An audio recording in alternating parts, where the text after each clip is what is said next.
आपली पूर्ण चिंच रिकामी झाली पहा. आणि हे पहा आता हे सगळे आपल्याला जमा करायचेत. एकदम तिथपर्यंत गेलेत आणि इकडे अशी इथपर्यंत. तर हे जमा करते मी आणि रोडच्या पलीकडचे त्यांना जमा करायचे. आता हे पटापट आता झाडून घ्यायचं असं खराट्याने, मग ते बरोबर सगळे चिंच जमा होतात. मोठे मोठे आकडे पहिल्या आज चिंच झाडली, ह्याच्या आधी सगळे पडलेले जमा करायचो.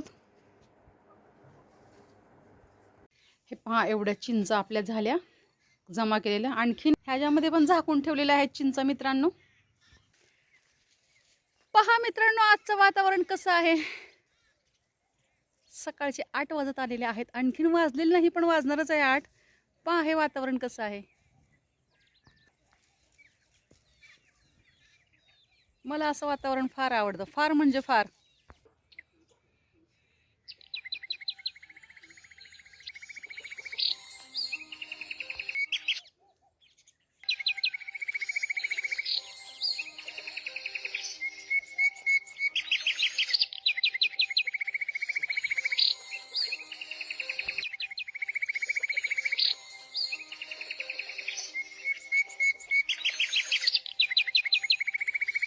नमस्कार मित्रांनो, कसे आहात? आय होप मजेत असेल. करत आहे ब्लॉगची सुरुवात त्याआधी तुम्हा सर्वांना सस्नेह प्रेमपूर्वक नमस्कार.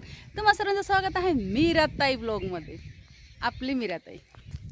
सकाळचे 8 वाजलेले आहेत आणि पहा किती छान वातावरण आहे आणि थंड अशी हवा आहे. बिलकुल गरम होत नाही आहे. एकदम असं नक्कीच कुठेतरी पाऊस पडतोय. एकदम थंड अशी वाऱ्याची झुळूक येते आणि खूप छान वाटतं. असं असल्यावरती त्रास कोणालाच नाही, माणसांना नाही, पशुपक्ष्यांना नाही. आपली बघा खाली श्यामा बांधलेली आहे आणि टायगर तिच्या जवळच आहे.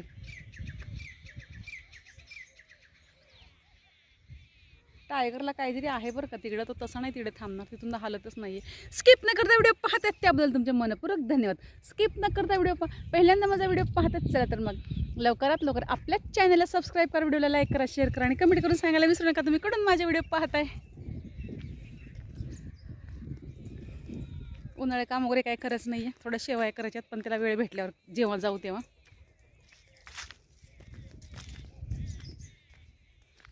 हे झाड इकडे इकडे इकडे इकडे इकडे. ए झाडा असं सरळ राहणार आहे बाबा असा, मग मला फार भीती वाटते.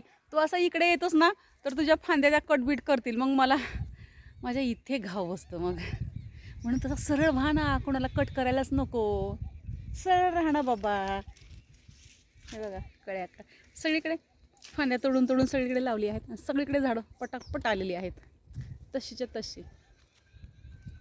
असं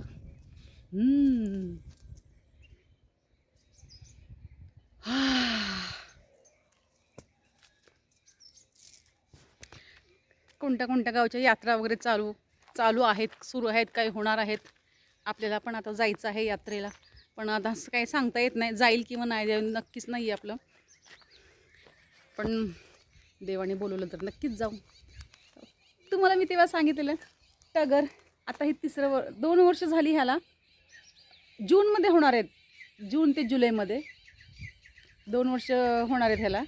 तर आपण आहे ना आणून किती लांबचं भिवंडीचं आणून कल्याणला लावलं. एक वर्ष तिथे राहिलं, तिथे काय वाढतच नाही आहे. मग तिथे आणून मी इथे लावलं, इथे लगेच फुलं आली ह्याला. आणि हे नक्कीच वाढणार आहे पांढरी टगर. कुठे गेला तो टायगर? आणि आपला ब्रुनो बघा बाहेर खट खाली बसलेलं आहे निवांत. ब्रुनोचं जेवण नाही झालं तर चांगली त्याने अशी बचकभर शेव खाल्ली. मी पण खाल्ली ना, म्हणून त्याने माझ्याबरोबर खाल्ली, मनाने खाल्ली. टायगरला द्यायला गेले तर टायगर तिकडे पळाला. ए टायगर, टायगर चाल. नुसता आवाज दिला ना पळतच येतात. अल्ला अगं माझी सोन, घंटी वाजली की माझा बाबू आला. कुठून येणार आहे रे बाळा तो? लिंबोणीमधून येतोय, लिंबोणीमध्ये घंटा वाजतोय. चल बाळा चल, तुला खाऊ द्यायला गेले तर हा ब्रुनोमध्ये आला.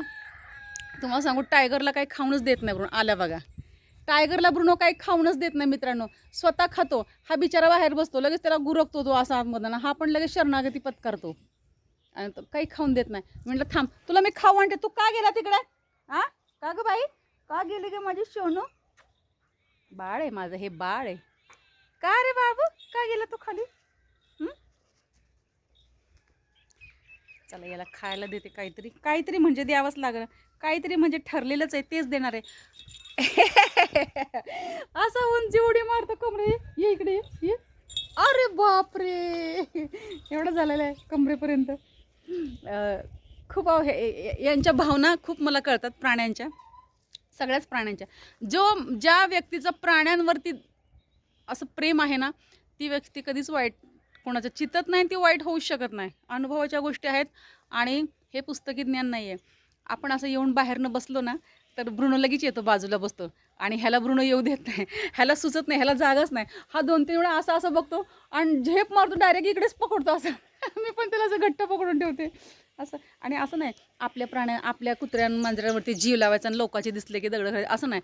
मी ज्याच्या वस्तीवर मी जाईल ना, त्यांच्या डॉगीशी माझी मैत्री होतेच होते. तो मला नंतर भुंकणारच नाही, उलटा मला घरी येऊन देत नाही. नुसतं मागे पुढे करतात. खूप छान असं ते एक प्रेम असतं, ते त्यांचं प्राण्यांचं अनुभवावं लागतं. आणि हेच खरे आपली पूजा आणि हेच खरे आपले दैवत आहे. जीव जाणायचा, एखाद्याचा जीव जाणायचा. आपल्यापासून समोर त्याला त्रास झाला नाही पाहिजे. त्याने आपल्याला त्रास दिला तर ठीक आहे, आणि तो बघून घेईल, पण आपल्यापासून कोणाला त्रास होऊ नये असं तरी नक्कीच वाटतं मला. चला मित्रांनो, मी मीराताई तुमची रजा घेते व इथेच थांबते. पण पुन्हा उद्या रुजू होणारे नव्याने उद्याच्या व्हिडिओमध्ये, तोपर्यंत धन्यवाद. काळजी घ्या स्वतःची आणि इतराची. बाय मित्रांनो. आता मी टायगरला खाऊ देते आता.